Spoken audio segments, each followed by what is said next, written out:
where did all this come from? The library. Angleški teater za osnovnošolce je svež veter v mladinski kulturi Maribora. Gledališčniki angleškega teatra prihajajo iz različnih osnovnih šol in so stari od 8 do 15 let. Sodelujejo sami nadarjenci in dive.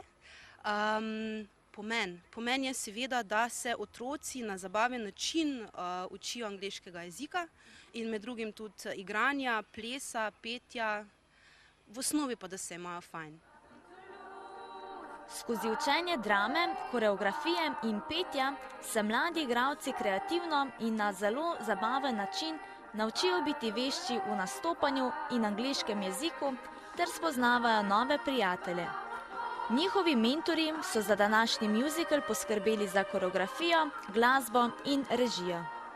Režija sama kot taka je lahkotno delo, ker so punce skrajno nadarjene. Zanimivo je, kako dobro jim gre angleški jezik. Na vloge se pripravljajo krasno.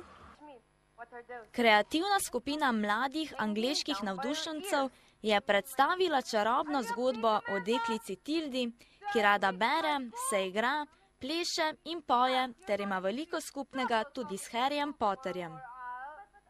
Torej, sama zgodba je nastala iz prave originalne zgodbe Matilda, govori o deklici, ki ima družino, ki je nima preveč rada, potem hodi v šolo, ki tudi ni najbolj prijazna, ampak potem spozna, da je življenje lahko zabavno s pomočjo učiteljice in potem njena družina zbeži, saj je njen oče v nepravem biznisu, torej dela nepoštene stvari in potem jo posvoji njena učiteljica in sta srečni na konca svojega življenja.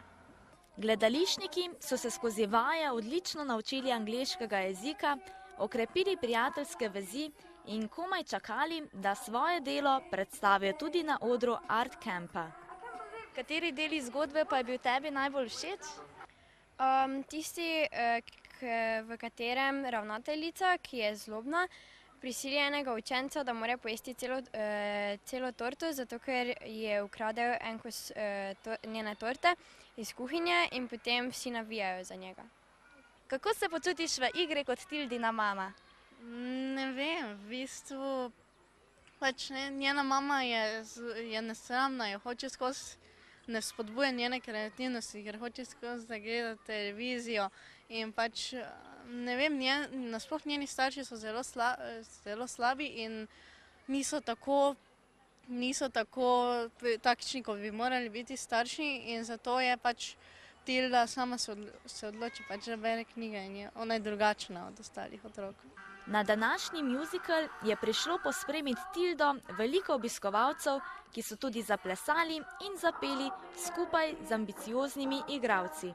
Angleški teater je potrdil dejstvo, da je učenje skozi igro in zabavo veliko uspešnejše in zelo učinkovito.